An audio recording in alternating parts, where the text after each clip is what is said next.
A través del Plan de San Luis, Francisco I. Madero convocó a iniciar el 20 de noviembre de 1910 una lucha armada para acabar con el prolongado gobierno de Porfirio Díaz, así como con las injusticias y desigualdades que llevaron a campesinos, indígenas y mestizos a vivir en condiciones deplorables. En 1911, Pascual Orozco y Francisco Villa tomaron Ciudad Juárez, en el estado de Chihuahua. Tras este triunfo, Porfirio Díaz partió al exilio. Entonces se realizaron elecciones y Francisco I. Madero tomó la presidencia del país. Sin embargo, una vez en el poder, incumplió lo pactado al inicio del movimiento.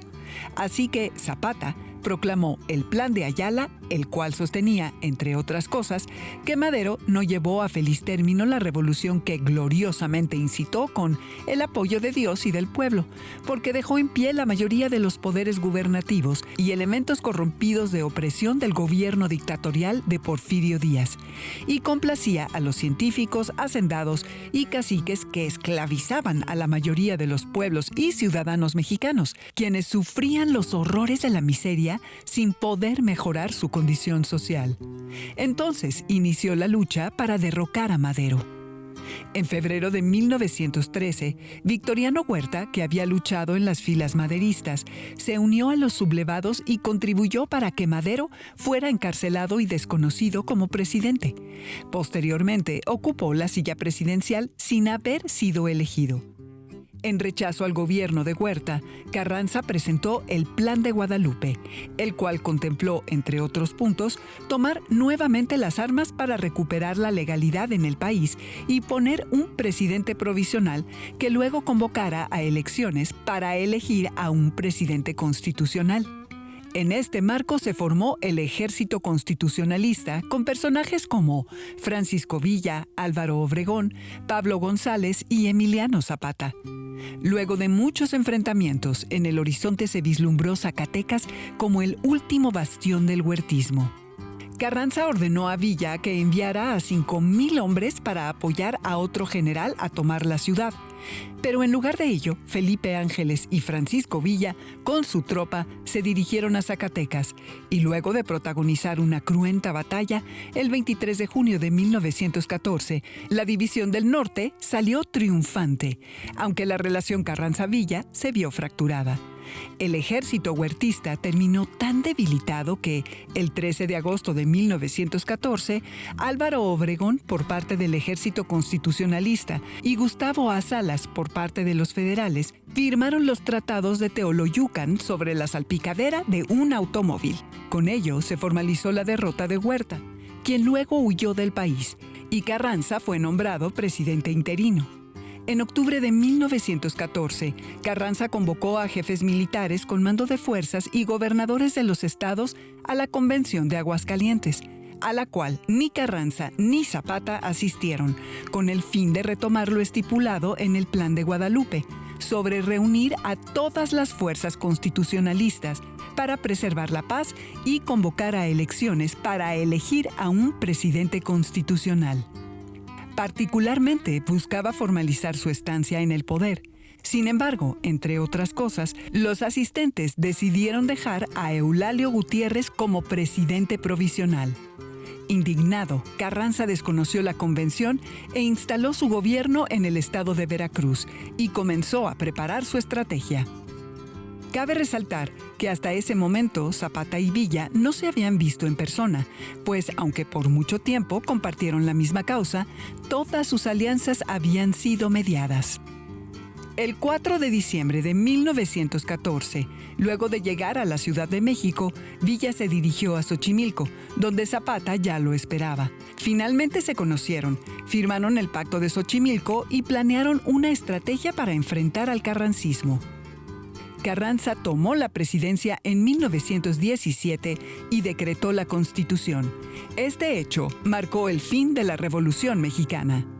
Hola, qué bueno que ya estás aquí en tu espacio Jóvenes en TV. Te doy la más cordial bienvenida. La Revolución Mexicana fue un movimiento armado, social y cultural que inició en 1910 como respuesta de la mayor parte del pueblo mexicano a las injusticias y desigualdades enmarcadas por la dictadura de Porfirio Díaz y que culminó con la promulgación de la Constitución de 1917.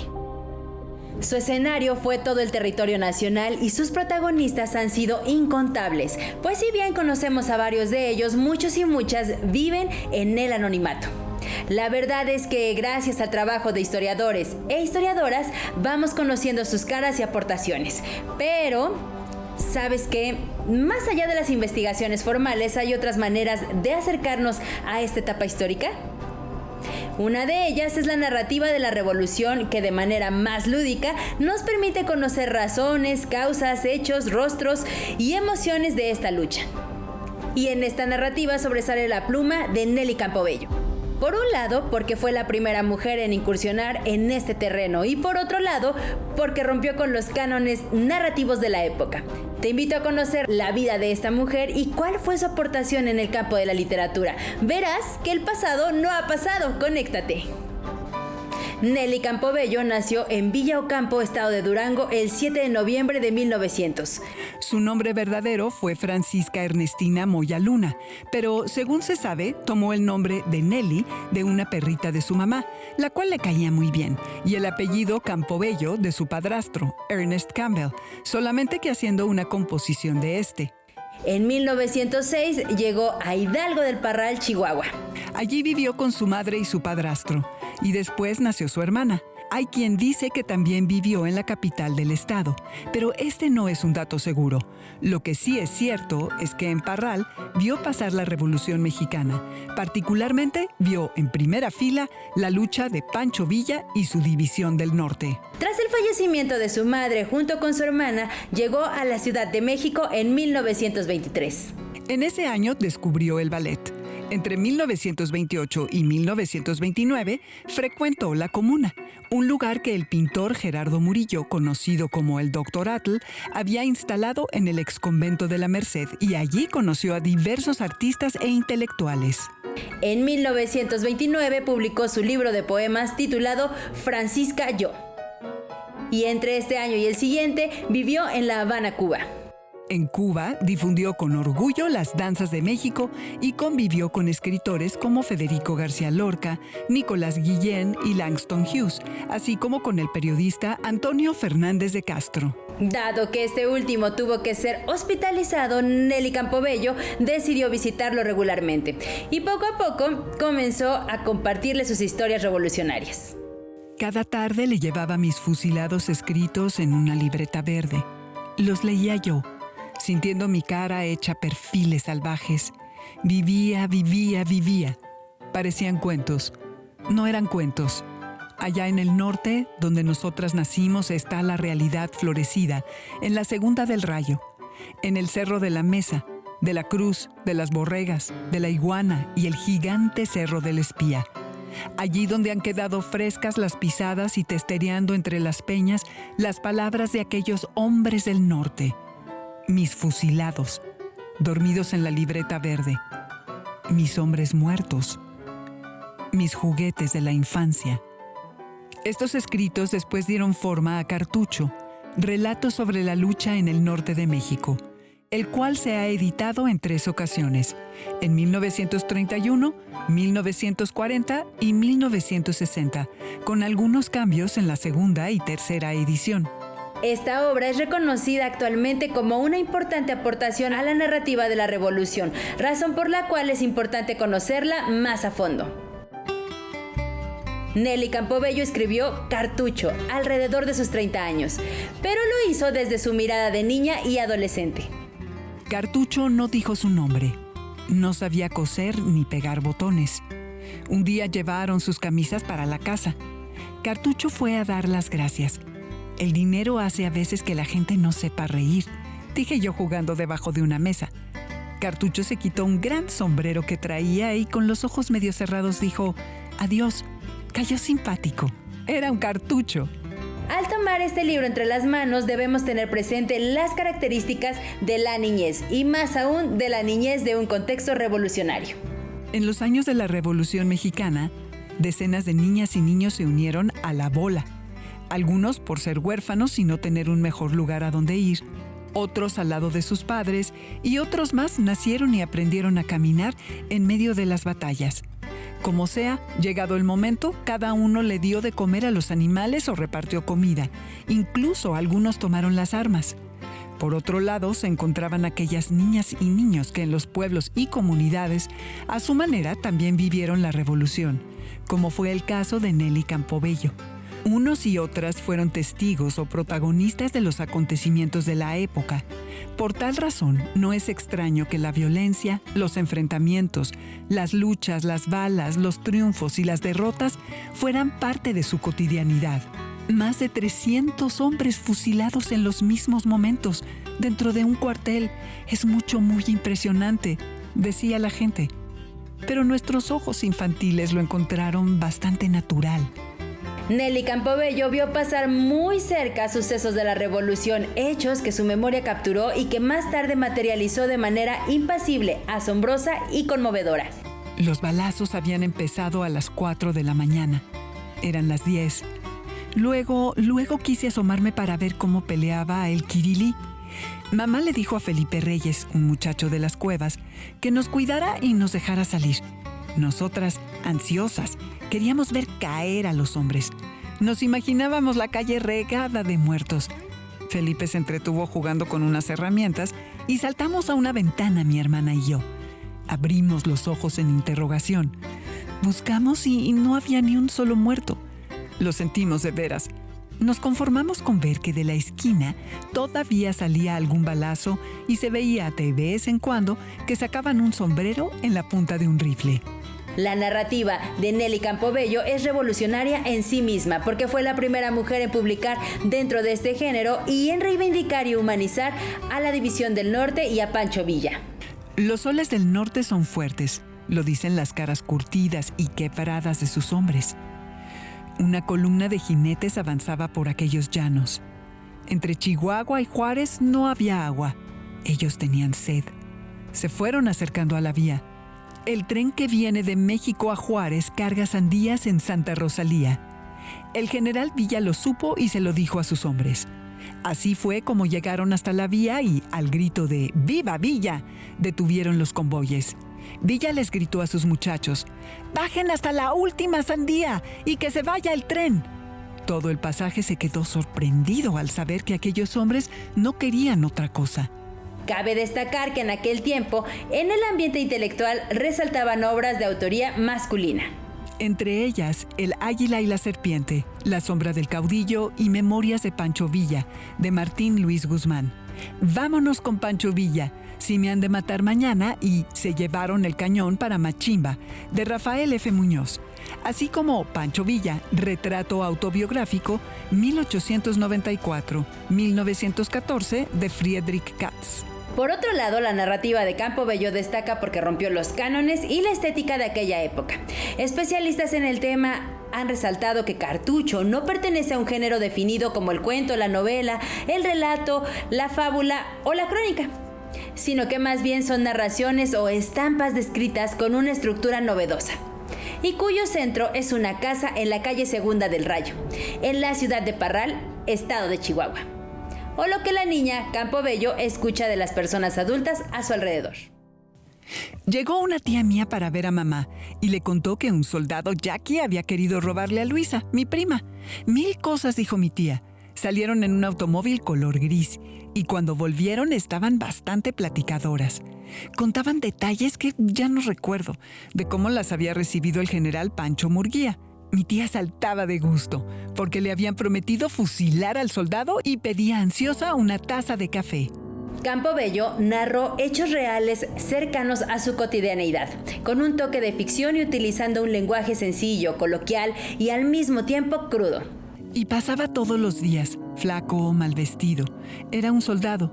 Se hizo mi amigo porque un día nuestras sonrisas fueron iguales. Le enseñé mis muñecas. Él sonreía. Había hambre en su risa. Yo pensé que si le regalaba unas gorditas de harina haría muy bien.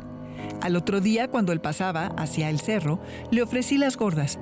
Su cuerpo flaco sonrió y sus labios pálidos se elasticaron con un «Yo me llamo Rafael, soy trompeta del Cerro de la Iguana». Apretó la servilleta contra su estómago helado y se fue. Parecía por detrás un espantapájaros. Me dio risa y pensé que llevaba los pantalones de un muerto. Hubo un combate de 3 días en Parral. «Traen un muerto», dijeron. El único que hubo. Pasó frente a mi casa. Me quedé sin voz, con los ojos abiertos. Sufrí tanto. Se lo llevaban. Tenía unos balazos. Vi su pantalón. Hoy sí era el de un muerto. Este libro contiene diversas narraciones a manera de cartuchos, cada uno único en sí mismo, pero necesario para conformar un todo, como si fuera un caleidoscopio de cartuchos. Pablito, sostenido por una muleta y un bordón, fue traído a Chihuahua. Tenía varias heridas. Lo quisieron curar. Él no se dejó. Dijo que para qué, que ya no lo necesitaba. Él sabía que lo iban a fusilar. No lloró, no dijo palabras escogidas, no mandó cartas. Le avisaron que lo iban a matar en el cerro de la ciudad, frente al pueblo. Él se sonreía. Agarró su muleta y se colgó de ella. Bajó los ojos y se miró las piernas heridas. Tímidamente levantaría la cara, como preguntando: ¿qué? ¿Ya nos vamos? En cada narración, la autora no juzga ni para bien ni para mal, solamente nos cuenta lo que acontece a su alrededor, no con una mirada sorpresiva o de horror, sino como una parte de su vida diaria, echando mano de la narración oral que aprendió de su madre, descriptiva y anecdótica, lo que sin duda no termina de sorprender. En una entrevista con Emanuel Carballo, la propia autora destacó lo siguiente: intento abrir los nudos vírgenes de la naturaleza, referirme a la entraña de las cosas, de las personas, con ojos limpios el espectáculo que me rodea. Me sobra imaginación de novelista, todo lo convierto en imágenes. ¿Cuáles son los principales temas que Nelly Campobello toca a través de sus narraciones en Cartucho y cómo los aborda? Nelly Campobello es una de las principales escritoras mexicanas, pero durante mucho tiempo esto no se supo. Ella es autora de un libro de prosas breves, de relatos, que se llama Cartucho. Cartucho es el nombre de un personaje, es su apodo, pero podemos pensar que ella tiene también una habilidad para usar la literatura como quien dispara un cartucho o como quien dispara una fotografía. Son instantáneas, son imágenes que se nos quedan grabadas de la Revolución Mexicana. ¿Qué es lo más relevante de Cartucho? Cartucho nos habla de esa historia olvidada, de esa historia apartada de la Revolución Mexicana que no tuvo tanta resonancia. Por otra parte, hay que decir que Nelly Campobello fue una figura un poco especial en la cultura mexicana porque era bailarina y coreógrafa. Ese era su principal trabajo.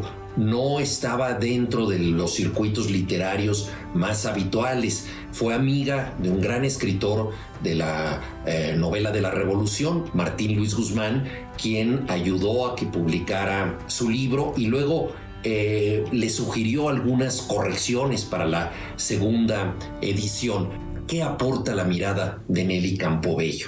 Es la mirada de una niña, por lo tanto es una mirada inocente, pero creo que no hay nada más conmovedor que los desastres, las tragedias contados por alguien que no los entiende del todo, es decir, el horror visto con los ojos de una niña. Hoy en día, en el México violento que padecemos, hay lugares donde los niños juegan con los casquillos de las balas o se divierten señalando un rastro de sangre en la calle. Se han acostumbrado a los signos del horror. Y lo mismo ocurre en Cartucho. Los niños ven fusilados y de pronto dicen: ojalá pueda volver a ver un cadáver pronto, que esto pase cerca de mi casa, porque eso se trata de una diversión, de un espectáculo. El horror narrado de ese modo por la inocencia infantil se vuelve 2 veces horrendo. Esa es la gran lección ética, moral, que nos da Nelly Campobello. Y desde el punto de vista literario, quien lea Cartucho encontrará un lenguaje muy directo, sencillo, con sentido del humor, que habla de costumbres populares, de canciones, de cómo la gente en medio de la guerra continúa con la vida cotidiana. Alguien se enamora, otra persona tiene problemas familiares. En fin, es una mirada íntima, entrañable, hecha desde Parral, Chihuahua, una zona que fue muy importante para el Centauro del Norte, Pancho Villa. De modo que estamos ante una obra que tardó en ser apreciada, pero una vez que lo hizo se convirtió ya en un clásico contemporáneo de la literatura mexicana, Cartucho, de Nelly Campobello. Una vez hecha esta pausa, para escuchar la relevancia de la obra de Campobello, te invito a continuar con la vida de esta escritora y bailarina, Nelly Campobello, quien, después de Cartucho, publicó otras obras. Nelly Campobello publicó en 1937 Las manos de mamá y en 1940 Apuntes sobre la vida militar de Francisco Villa y ritmos indígenas de México. Cabe resaltar que esta última obra formó parte de los materiales que se difundieron en el país a través de las misiones culturales. Este proyecto lo gestó José Vasconcelos como secretario de Educación Pública para llevar educación a todas las comunidades rurales e indígenas de México y homogeneizar la enseñanza. Una misión cultural era un grupo de maestros y maestras que llegaba a diversas comunidades y capacitaban a las y los maestros de las mismas. A su vez, estos replicaban los conocimientos adquiridos con sus estudiantes. En 1931, Nelly Campobello regresó a México y comenzó a destacar en el mundo de la danza.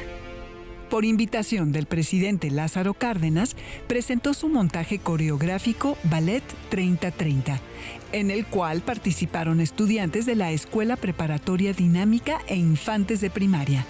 Esto en el marco de la conmemoración de la Revolución Mexicana que se llevó a cabo en el Estadio Nacional. También colaboró en la sección de Música y Bailes Nacionales de la Secretaría de Educación Pública y comenzó a dar clases en escuelas oficiales y en la Escuela de la Plástica Dinámica. Años después, de 1937 a 1984, fue directora de la Escuela Nacional de Danza. Cabe destacar que, finalmente, al nombre de esta escuela se le añadieron los nombres de Nelly y Gloria Campobello. Para 1943, junto con su hermana, el escritor Martín Luis Guzmán y el pintor José Clemente Orozco fundaron el Ballet de la Ciudad de México. Y en 1986 su presencia se desvaneció, dejando los escenarios vacíos y en silencio. No se supo nada de ella hasta 1999, cuando salió a la luz que había sido secuestrada por una exalumna llamada María Cristina Belmont y su esposo, Claudio Niño Cienfuegos, quienes la obligaron a dejar un testamento donde se estipulaba que sus captores cobrarían su pensión. Se sabe que falleció el 9 de julio de 1986 en el poblado Villa de Obregón, en el estado de Hidalgo. Los restos de Nelly Campobello fueron exhumados y llevados al Palacio de Bellas Artes, donde se le realizó un merecido homenaje póstumo, el 27 de febrero de 1999. Luego fueron depositados en su natal Villa Ocampo. Nelly Campobello, mariposa de ojos dorados y alas brillantes, como anota en uno de sus poemas, rompió estereotipos, los cánones y los límites establecidos socialmente para las mujeres en el naciente siglo XX. En el ámbito de la danza dejó como legado el Ballet de la Ciudad de México y la Escuela Nacional de Danza, además de diversas puestas en escena.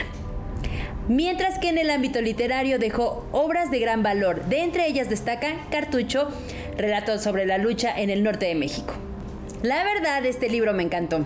El escritor Juan Villoro anota la gran literatura histórica, no solamente narra hechos históricos, sino que incluye la vida cotidiana que continúa viviendo ahí. Los sueños, las ilusiones, los romances, las comidas y el mundo de Cartucho. Si bien es visto de una manera esquinada y desde la ventana de una niña, nos lleva también a estos detalles domésticos. Con esto llegamos al final del programa. Recuerda que Jóvenes en TV es un espacio de reflexión y de construcción del conocimiento, donde tu participación es muy importante, así que no dejes de escribirnos. Únete a la comunidad de Jóvenes en Casa en Facebook y visítanos en jovenesencasa.cep.gov.mx.